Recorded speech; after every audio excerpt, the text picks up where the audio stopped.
ಎಲ್ಲರಿಗೂ ನಮಸ್ಕಾರ. ಇವತ್ತು ಬ್ಯಾಚುಲರ್ಸ್ ಲೈಫ್ನ ಒಂದು ರೆಸಿಪಿ ತೋರಿಸ್ತಿದ್ದೀನಿ ಎಲ್ಲರಿಗೂ.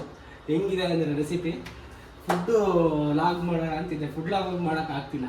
ಬಟ್ ಏನಂತಂದರೆ ನಾವು ಬ್ಯಾಚುಲರ್ಸ್ ಲೈಫಲ್ಲಿ ಎಲ್ಲ ಮಿಕ್ಸ್ ಮಾಡಿ ಒಂದು ಸಾಂಬಾರು ಮಾಡ್ತೀವಿ. ಅಲ್ಲ ಏನೇನೆಲ್ಲ ಮಿಕ್ಸ್ ಮಾಡಿ ಏನೇನೆಲ್ಲ ಮಾಡಿ ಒಂದು ಹೊಸ ಸಾಂಬಾರು ಥರ ಅಂದರೆ ಹೊಸ ಇಂಗ್ರೀಡಿಯೆಂಟ್ಸ್ ಟ್ರೈ ಮಾಡ್ತಿರ್ತೀವಿ. ಹಾಗೆ ಇವತ್ತೊಂದು ರೆಸಿಪಿ ತೋರಿಸ್ತಿದ್ದೀನಿ ನಿಮ್ಮೆಲ್ಲರಿಗೂ. ಮೋಸ್ಟ್ಲಿ ಬ್ಯಾಚುಲರ್ಸ್ಗೆಲ್ಲ ಯೂಸ್ ಆಗ್ಬೋದು ಇವೆಲ್ಲ ಯಾರು ವೀಡಿಯೋ ನೋಡ್ತೀರೋ ಅವರು. ಏನು ಅಂದರೆ ಈ ಒಂದು ರೆಸಿಪಿ, ಈ ರೆಸಿಪಿಗೆ ನಾನು ಏನೇನು ಹಾಕ್ತೀನಿ ಅಂತ ನನಗೆ ಗೊತ್ತಿಲ್ಲ, ಸಿಕ್ಕಿದ್ದೆಲ್ಲ ಹಾಕ್ತೀನಿ.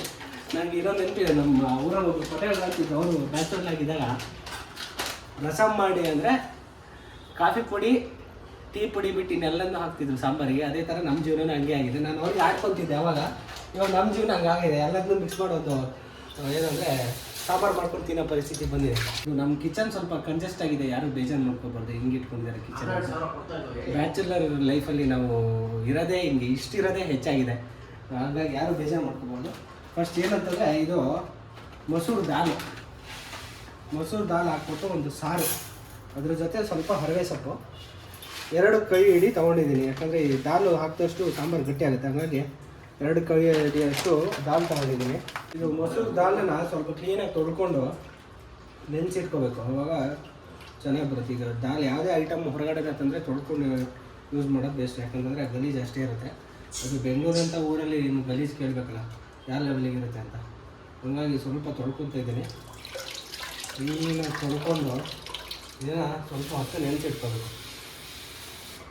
ಸಾಂಬಾರು ಮಾಡೋದಕ್ಕಿಂತ ಮುಂಚೆ ನೆನೆಸಿಟ್ಕೋಬೇಕು. ಹಾಗಾಗಿ ಕ್ಲೀನಾಗಿ ಒಂದು 2 ರೌಂಡ್ ತೊಳ್ಕೊಳ್ಳೋಣ ಮೊಸರು ದಾಲ್ನ. ಹೆಣ್ಮಕ್ಳು ಅಡುಗೆ ಮಾಡ್ತಾರಲ್ಲ, ಅವಾಗ ನಾವು ಅನ್ಕೊಂತೀವಿ ಏನು ರುಚಿ ಇರಲ್ಲ ಹಂಗೆ ಹಿಂಗೆ ಅಂತ. ಅಡುಗೆ ಮಾಡೋ ಕಷ್ಟ ಇದೆಯಲ್ಲ, ಅದು ನನಗೆ ಅವತ್ತು ಈ ಆಫೀಸ್ ಬಿಟ್ಟು ಬಂದು ಸಾಯಂಕಾಲ ಅಡುಗೆ ಮಾಡೋದು ನೋಡಿದೆಯಲ್ಲ, ಊಟನೇ ಮಾಡೋದಿಲ್ಲ, ಹಾಗೆ ಮಲ್ಕೊಳ್ಳೋಣ ಅನ್ಸ್ಬಿಡುತ್ತೆ. ನಾವು ಮನೇಲಿ ನಮ್ಮ ಅಮ್ಮವರಿಗೆಲ್ಲ ಹೇಳ್ತಿದ್ವಿ ಅಡುಗೆ ಮಾಡೋದು ತೊಳೆಯೋದು ಇವೆಲ್ಲ ಕೆಲಸ ಹೆಣ್ಮಕ್ಳಿಗೆ ಸರಿ. ದಯವಿಟ್ಟು ಎಲ್ಲ ಹೆಣ್ಮಕ್ಳಿಗೂ ನನ್ನ ಕಡೆಗೆ ಒಂದು ದೊಡ್ಡ ಸಲ ಮೇಲೆ ಅಡುಗೆ ಮಾಡ್ತೀರೋ ಅವರಿಗೆಲ್ಲ ಸ್ವಲ್ಪ ಸೊಪ್ಪು ಬಿಡಿಸ್ಕೊಳ್ಳೋಣ. ಯಾಕಂದರೆ ದಾಲ್ ಜೊತೆ ಬರೀ ದಾಲ್ ಹಾಕೊಂಡ್ರೆ ಚೆನ್ನಾಗಿರಲ್ಲ. ಹಂಗಾಗಿ ಹರವೆ ಸೊಪ್ಪು ತಂದಿದ್ದೀವಿ. ಸ್ವಲ್ಪ ಸೊಪ್ಪನ್ನು ಕ್ಲೀನ್ ಮಾಡಿಕೊಂಡು ಸೊಪ್ಪನ್ನು ಕ್ಲೀನ್ ಮಾಡಿ ತೊಳ್ಕೊಂಡು ಹೆಚ್ಚಿಟ್ಕೊಳ್ಳೋಣ. ಈಗ ಪಾಸ್ ಮಾಡಿದ್ವಿ ಸಾಕು. ಹರವೆ ಸೊಪ್ಪನ್ನ ಕ್ಲೀನಾಗಿ ತೊಳ್ಕೊಳ್ತಾ ಇದ್ದೀನಿ, ಯಾಕಂದರೆ ಗಲೀಜು ಹುಳ ಎಲ್ಲ ಇರುತ್ತೆ ಇದರಲ್ಲಿ. ಅಂದರೆ ಸ್ವಲ್ಪ ಕ್ಲೀನಾಗಿ ತೊಳ್ಕೊಂಡು ಅದನ್ನು ಸೋಸ್ಕೋಬೇಕು. ಫಸ್ಟು ಸೊಪ್ಪು ಸೋಸರ ಇಲ್ಲ ನಮ್ಮ ಮನೆಗೆ ಹೆಂಗಸರಿಲ್ಲ, ಹೆಣ್ಮಗು ಇಲ್ಲ, ಎಲ್ಲ ಗಂಡು ಮಗುಗಳೇ ಇರೋದು ನಾವು. ಹಾಗಾಗಿ ಕ್ಲೀನಾಗಿ ಸ್ವಲ್ಪ ಸೊಪ್ಪನ್ನ ಸೋಸ್ಕೊಂಡು ಆಮೇಲೆ ಸೊಪ್ಪು ಸೋಸೋದು ನನಗೆ ಅಷ್ಟು ಕ್ಲೀನಾಗಿ ಬರೋಲ್ಲ, ಆದ್ರೂ ಎಷ್ಟು ಬರುತ್ತೆ ಅಷ್ಟೊಂದು ಸೋಸ್ತೀನಿ. ಎಲ್ಲ ಹೆಣ್ಮಕ್ಳು ನೋಡಿ ನಗಾಡ್ಬೇಡಿ, ಇಲ್ಲಲ್ಲಿ ಸೊಪ್ಪು ಸೋಸ್ತಿದ್ದಾನೆ ಅಂತ. ಇದು ಬುಡ ಅಂತೂ ಬೇಡ ನಮಗೆ, ಎಷ್ಟು ಮೇಲ್ಗಡೆ ಇದ್ದರೆ ಸಾಕು. ಕ್ಲೀನಾಗಿ ಗಲೀಜಲ್ಲಿದೆ ನೋಡಿಕೊಂಡು, ಹುಳಗಿಲ್ಲ ಇದೆ ನೋಡ್ಕೊಂಡು ಸೊಪ್ಪನ್ನು ಸೋಸ್ಕೋಬೇಕು. ನಮಗೆ ನಮ್ಮ ಹತ್ರ ಕಟ್ ಮಾಡೋಕ್ಕೆಲ್ಲ ಇದು ಕಟರ್ ಇಲ್ಲ, ಹಾಗಾಗಿ ನಾವು ಇಷ್ಟು ಒಳ್ಳೆ ಕಟರ್ನ ಯೂಸ್ ಮಾಡ್ತಿದ್ವಿ. ಈ ಥರ ಕಟರ್ ಯಾರ ಮನೇಲಿ ಯೂಸ್ ಮಾಡಿರಲ್ಲ, ಅಷ್ಟು ಭಾಳ ಚೆನ್ನಾಗಿದೆ. ನಮಗೆ ಹಂಗೆ ಬಂದಿರೋ ಮಟ್ಟಿಗೆ ನಾವು ಸೊಪ್ಪನ್ನ ಸೋಸಿದ್ದೀನಿ.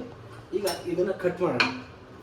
ಏನಕ್ಕೆ ಚಿಕ್ತಾಯಿದೆ ಹರವೆ ಸೊಪ್ಪು ಏನಕ್ಕೆ ಹಾಕ್ತಿದ್ದೀನಿ ಬೇಳೆಗೆ ಅಂದರೆ ಸಾರು ತಿನ್ನೋಕೆ ಒಂದು ಸ್ವಲ್ಪ ಟೇಸ್ಟ್ ಆಗಿರುತ್ತೆ ಅಂತ ಅನ್ನೋ ಕಾರಣಕ್ಕೋಸ್ಕರ ನಾನು ಹರವೆ ಸೊಪ್ಪು ಹಾಕ್ತಿದ್ದೀನಿ.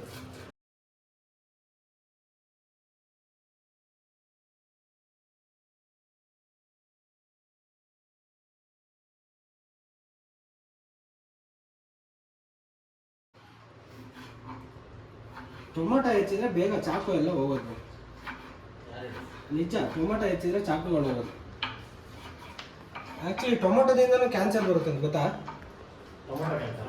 ಅದು ಟೊಮೊಟೊ ಸಿಪ್ಪೆ ತಿಂದರೆ ಕ್ಯಾನ್ಸರ್ ಬರುತ್ತೆ, ಅವನ್ನೆಲ್ಲೋ ಓದಿದೆ.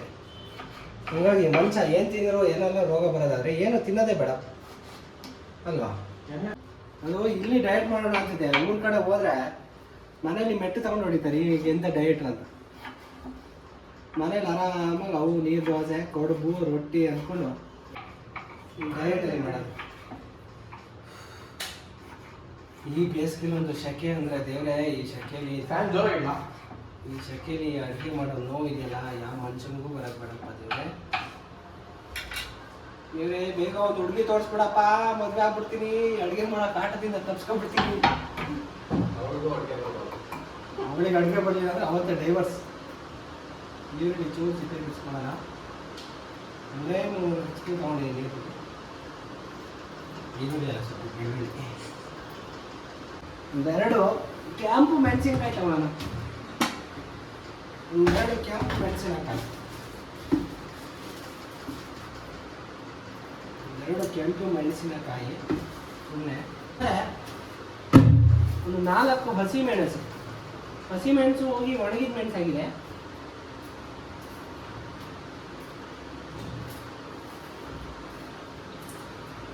ಒಂದು 4 ಹಸಿಮೆಣಸು ಹೆಚ್ಕೊಂಡಿದ್ದಲ್ಲ. ಆಯಿತು, ಬನ್ನಿ ಅಡುಗೆ ಸ್ಟಾರ್ಟ್ ಮಾಡೋಣ.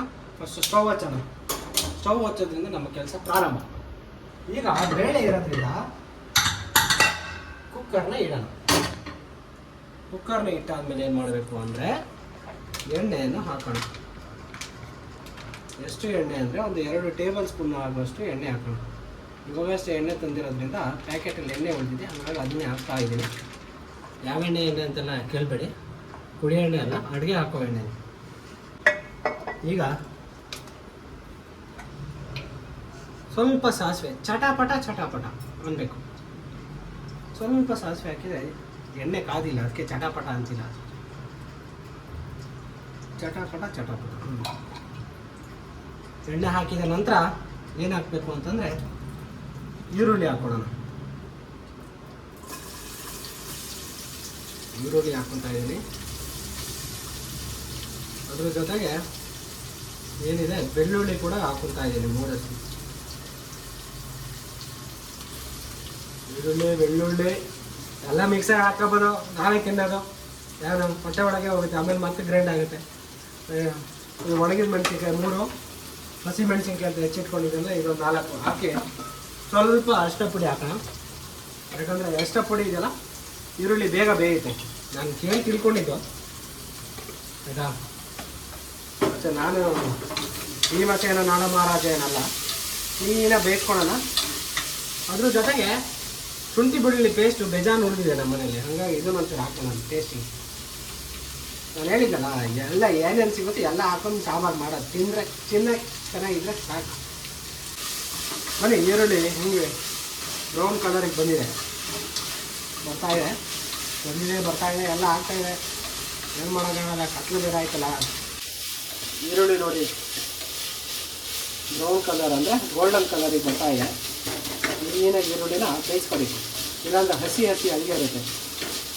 ಇದಾದಮೇಲೆ ನೆಕ್ಸ್ಟು ಹೆಚ್ಚಿಟ್ಕೊಂಡಿರೋವಂಥ ಟೊಮೆಟೊನ ಹಾಕೋಣ. ಟೊಮೆಟೊ ಹಾಕ್ಕೊತಾ ಇದ್ದೀನಿ. 2 ಟೊಮೊಟೊನ ಹಚ್ಕೊಂಡಿದ್ದೆ, 3 ಟೊಮೊಟೊನ ಹಾಕ್ಕೊತಾ ಇದ್ದೀನಿ. ಟೊಮೊಟೊದಲ್ಲೇ ಹುಳಿ ಇರುತ್ತೆ ಆಲ್ಮೋಸ್ಟು, ಹಾಗಾಗಿ ಹುಳಿಗೇನು ಬೇಕು ಅನ್ಸಲ್ಲ. ಈಗ ಇದನ್ನು ಹಾಕಿ ಕ್ಲೀನಾಗಿ ಬೇಯಿಸ್ಕೊಳ್ಳೋಣ. ಅಡುಗೆ ಮಾಡೋ ಭಟ್ರುಗಳಿಗೂ ಅಡುಗೆ ಮಾಡೋ ಹೆಂಗಸ್ರುಗಳಿಗೂ ನನ್ನೊಂದು ಯಾವಾಗಲೂ ಸಲಾಮಪ್ಪ ದೇವರೇ. ಈ ಅಡುಗೆ ಮಾಡೋ ಕರ್ಮ ಯಾವಾಗ ಹೋಗುತ್ತೋ ನನಗೆ ಗೊತ್ತಿಲ್ಲ. ಫಸ್ಟು ಅಡುಗೆ ಮಾಡೋಕ್ಕೊಂದು ಅಸಿಸ್ಟೆಂಟ್ ಇಟ್ಕೋಬೇಕು ನಾವು, ಇಲ್ಲಾಂದರೆ ಆಗೋದೇ ಇಲ್ಲ, ಭಾಳ ಕಷ್ಟ ಆಗ್ಬಿಡುತ್ತೆ ಜೀವನ. ಅಡುಗೆ ಮಾಡೋರನ್ನ ಫಸ್ಟ್ ನೋಡ್ಕೋಬೇಕು. ಕ್ಲೀನಾಗಿ ಟೊಮೊಟೊ ಬೇಯಿಸ್ಕೊತಾ ಇದ್ದೀನಿ, ಸ್ವಲ್ಪ ಟೈಮ್ ತೊಗೊಳುತ್ತೆ.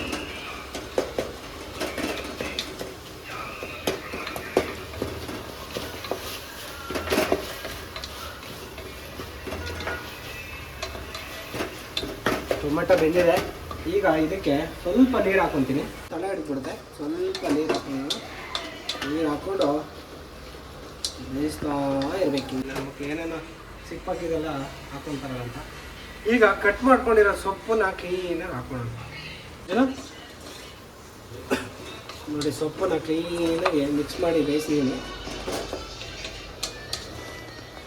ಈಗ ಮೊದಲೇ ನೆನೆಸಿಟ್ಟಿದ್ದೀನಲ್ಲ ಬೇಳೆ, ನೋಡಿ ನೆನೆಸಿಟ್ಟಿದ್ದೀನಿ. ಈ ಬೇಳೆ ನೀರು ಖಾಲಿ ಮಾಡಿಬಿಟ್ಟು ಬೇಳೆ ಹಾಕೋಣ. ಇಷ್ಟು ಹಾಕ್ಕೊಳ್ಳೋಣ. 2 ದಿನಕ್ಕೆ ಬೇಕಾಗಿರೋದ್ರಿಂದ ನಾವು ಜಾಸ್ತಿ ನೀರು ಹಾಕ್ಕೊತೀವಿ. ನಮ್ಮ ಕೈ ಡೈಲಿ ಸಾಂಬಾರು ಮಾಡೋಕ್ಕಾಗಲ್ಲ, ಅದು ನಮ್ಗೆ ಭಾಳ ಕಷ್ಟ. ಹೀಗಾಗಿ ಸ್ವಲ್ಪ ನೀರು ಜಾಸ್ತಿನೇ ಹಾಕ್ಕೊತೀನಿ. ಇದ್ರ ಮಧ್ಯೆ ಈಗ ಕುಕ್ಕರ್ ಮುಚ್ಚೋದಕ್ಕಿಂತ ಮುಂಚೆ ನನ್ನೊಂದು ರಿಕ್ವೆಸ್ಟ್ ಇದೆ. ನನ್ನ ಫ್ರೆಂಡ್ ಒಂದು ಗಿಫ್ಟ್ ಮತ್ತು ಈ ಜ್ಯುವೆಲರ್ಸ್ ಶೇರ್ ಮಾಡೋವಂಥ ಒಂದು ಇನ್ಸ್ಟಾಗ್ರಾಮ್ ಪೇಜ್ ಇದೆ. ಆ ಪೇಜ್ ಲಿಂಕು ಮತ್ತು ಅದ್ರ ಡೀಟೇಲ್ಸ್ ನಾನು ಈ ವಿಡಿಯೋದಲ್ಲಿ ಹಾಕ್ತೀನಿ. ದಯವಿಟ್ಟು ಯಾರಾದ್ರು ಗಿಫ್ಟ್ ಪರ್ಚೇಸ್ ಮಾಡೋರಿದ್ರೆ ಅಥವಾ ಏನಾದರೂ ಇದ್ದರೆ ಅಥವಾ ಏನೋ ಜ್ಯುವೆಲರ್ಸ್ ಆ ಥರ ಏನೋ ಪರ್ಚೇಸ್ ಮಾಡಿದರೆ ಈ ಪೇಜ್ಗೆ ಹೋಗ್ಬಿಟ್ಟು ನೀವು ಅವನ್ನ ಪರ್ಚೇಸ್ ಮಾಡ್ಬೋದು. ಅತಿ ಕಮ್ಮಿ ಬೆಲೆಗೆ ಸೇಲ್ ಮಾಡ್ತಾಯಿದ್ದಾರೆ ನನ್ನ ಫ್ರೆಂಡು ಸೋನು ಅಂತ. ದಯವಿಟ್ಟು ಅವರಿಗೂ ಸಹ ಸಪೋರ್ಟ್ ಮಾಡಿ. ಈ ಪೇಜಲ್ಲಿ ಈ ವಿಡಿಯೋದಲ್ಲಿ ಕೆಳಗಡೆ ಬಯೋದಲ್ಲಿ ನಂದು ನನ್ನ ಫ್ರೆಂಡ್ದು ಪೇಜ್ ಲಿಂಕ್ ಹಾಕಿರ್ತೀನಿ, ಮತ್ತು ಆ ಪೇಜ್ ಡೀಟೇಲ್ಸ್ ಕೂಡ ನೀವು ನೋಡ್ಬೋದು. ಓಕೆನಾ, ದಯವಿಟ್ಟು ಆ ಪೇಜ್ಗೆ ಹೋಗ್ಬಿಟ್ಟು ನೀವು ಏನೇನು ಪರ್ಚೇಸ್ ಮಾಡೋದಾಗಿದ್ರು ಪರ್ಚೇಸ್ ಮಾಡಿ ಅಂತ ಕೇಳ್ಕೊತೀನಿ. ಇದೇನು ನೋಡ್ತಾ ಇದ್ದೀರಾ, ಇದೇ ಒಂದು ಇನ್ಸ್ಟಾಗ್ರಾಮ್ ಪೇಜು ರಾಪಿಂಗ್ ಟ್ರೆಸರ್ಸ್ ಅಂತ. ಇದರಲ್ಲಿ ನೀವು ಮೋಡಿಫೈಡ್ ಗಿಫ್ಟರ್ಸ್ಗಳನ್ನ ಪರ್ಚೇಸ್ ಮಾಡ್ಬೋದು. ವ್ಯಾಲೆಟ್ ಆಗಲಿ, ವಾಟರ್ ಬಾಟಲ್ ಅಥವಾ ಮಗ್ಸ್ ಅಥವಾ ಕೀ ಬಂಚ್ ಯಾವುದೇ ಥರದಾದ ಮೋಡಿಫೈಡ್ ಗಿಫ್ಟರ್ಸ್ನ ಪರ್ಚೇಸ್ ಮಾಡ್ಬೋದು. ಯಾರೆಲ್ಲ ಪರ್ಚೇಸ್ ಮಾಡಬೇಕು ಅಂತ ಇದ್ದರೆ ದಯವಿಟ್ಟು ರಾಪಿಂಗ್ ಟ್ರೆಸರ್ಸ್ ಅಂತ ಇನ್ಸ್ಟಾಗ್ರಾಮಿಗೆ DM ಮಾಡೋದ್ರ ಮುಖಾಂತರ ಅಥವಾ ಫಾಲೋ ಮಾಡೋ ಮುಖಾಂತರ ನೀವು ಹೋಗಿ ಈ ಪೇಜಲ್ಲಿ ನೀವು ಯಾವುದಿರೋದ ಗಿಫ್ಟರ್ಸ್ ಬೇಕೋ ಅದನ್ನು ನೋಡಿ ದಯವಿಟ್ಟು ಪರ್ಚೇಸ್ನ ಮಾಡ್ಬೋದು. ಅಥವಾ ಮೇಲಿರೋಂಥ ಕಾಂಟ್ಯಾಕ್ಟ್ ನಂಬರಿಗೆ ಕರೆ ಮಾಡಿ ಸಹ ನಿಮಗೆ ಯಾವುದೋ ಪ್ರಾಡಕ್ಟ್ ಬೇಕೋ ಅದನ್ನು ಪರ್ಚೇಸ್ ಮಾಡ್ಬೋದು. ಸಾಕಲ್ಲ, ನಾಳೆ ಬರ್ತೀನಿ ಚೂರು ಹಾಕು. ಈಗ ಉಪ್ಪು ಹುಳಿ ಖಾರ ಎಲ್ಲ ಹಾಕಾಗಿದೆ. ಒಂದ್ಸತಿ ಟೇಸ್ಟ್ ನೋಡೋಣ ಎಲ್ಲ ಸರಿ ಇದೆಯಾ ಅಂತ.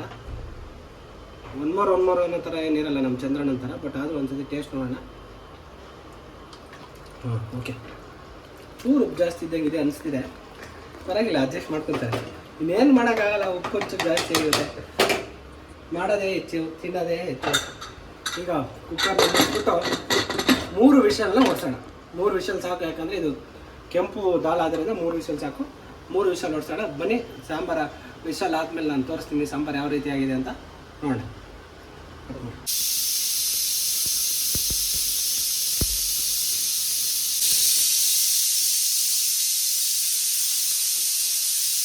ಎರಡು ವಿಷಲ್ ಆಗಿದೆ. ಈ 3ನೇ ಒಂದು ವಿಷಲ್, ಲಾಸ್ಟ್ ವಿಷಲ್ ಆಗೋತಕ್ಕ ನೋಡಬೇಕು.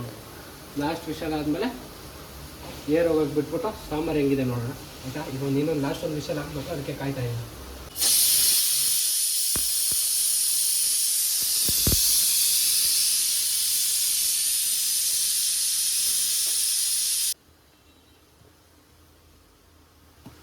ಇದು ಆಮ್ಲೆಟ್ ಪಕ್ಕದಲ್ಲಿ ಸೈಡ್ ಡಿಶ್ ಥರ, ಏನಕ್ಕಂದರೆ ಬರೀ ಬೇಳೆ ಸಾರು ತಿನ್ನೋಕ್ಕಾಗಲ್ಲ, ಅದಕ್ಕೆ ಸೈಡ್ಸ್ ಏನಾದ್ರು ಬೇಕು ಅಂತೇಳಿ ಆಮ್ಲೆಟ್ ಮಾಡಿರೋ ಪಕ್ಕದಲ್ಲಿ. ಆಮ್ಲೆಟ್ ಹೆಂಗೆ ಮಾಡೋದು ಅಂತ ಕೇಳ್ಬೇಡಿ, ಆಮ್ಲೆಟ್ ಎಲ್ಲರಿಗೂ ಮಾಡೋಕ್ಕೆ ಬರುತ್ತೆ. ಈಗ 3 ವಿಷಲ್ ಆಗಿದೆ, ಆಫ್ ಮಾಡಿದ್ದೀನಿ ಸ್ಟವ್ನ. ಈಗ ಏರ್ ಹೋಗೋ ತನಕ ನೋಡಿಬಿಟ್ಟು ಕುಕ್ಕರಲ್ಲಿ ಏರ್ ಹೋಗ್ತಾ ಇದೆ. ಏರ್ ಹೋಗೋದನ್ನೇ ಕಾಯ್ತಾ ಇದ್ದೀನಿ. ಏರ್ ಹೋದ ತಕ್ಷಣ ಓಪನ್ ಮಾಡಿಬಿಟ್ಟು ಸಾಂಬಾರು ಹೆಂಗಾಗಿದೆ ಅಂತ ನೋಡಬೇಕು. ಕುಕ್ಕರ್ದು ಏರ್ ಹೋಗಿದೆ ನೋಡಿ, ಹೆಂಗಿದೆ ಅಂತ ಓಪನ್ ಮಾಡಿ ನೋಡೋಣ. ನೋಡಿ, ಈ ಥರ ಬಂದಿದೆ ಸಾರು, ಚಟಾಪಟ. ಈ ಸಾರನ್ನ ಒಂದ್ಸತಿ ಮಿಕ್ಸ್ ಮಾಡೋಣ. ಕ್ಲೀನಾಗಿ ಮಿಕ್ಸ್ ಮಾಡಿಬಿಟ್ಟು ಹಾಕ್ಕೊಂಡು ತಿಂತಾಯಿದ್ರೆ ಟೇಸ್ಟು ರೈಸ್ ಜೊತೆ ಹಾಕ್ಕೊಂಡು ತಿಂತಾಯಿದ್ರೆ ಸೂಪರಾಗಿರಬೇಕು. ನೋಡಿ, ಸಾರು ಈ ಥರ ಬೆಳೆ ಎಲ್ಲ ಸ್ಮ್ಯಾಶ್ ಆಗಿದೆ, ತುಂಬ ಚೆನ್ನಾಗಿ ಬಂದಿದೆ ಸಾಂಬಾರು. ಟೇಸ್ಟು ಕೂಡ ಬಂದಿದೆ ಅನ್ಕೊತೀನಿ. ನಾನು ಹೇಳೋದು ಚೆನ್ನಾಗಿರಲ್ಲ, ತಿಂದವ್ರು ಹೇಳೋದು ಚೆನ್ನಾಗಿರುತ್ತೆ ಟೇಸ್ಟ್ ಹೆಂಗಿದೆ ಅಂತ. ನನಗಂತೂ ಈ ಜೀವನವೇ ಬೇಸರವಾಗಿ ಹೋಗ್ಬಿಟ್ಟಿದೆ.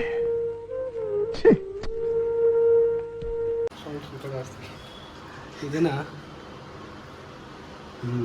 ಸಾರು ಚೆನ್ನಾಗಿ ಬಂದಿದೆ. ಇದನ್ನು ರೈಸ್ ಜೊತೆ ಹಾಕೊಂಡು ತಿನ್ಬೋದು. ಆದಷ್ಟು ಬ್ಯಾಚುಲರ್ಸಿಗೆಲ್ಲ ಪಕ್ಕ ಯೂಸ್ ಆಗುತ್ತೆ.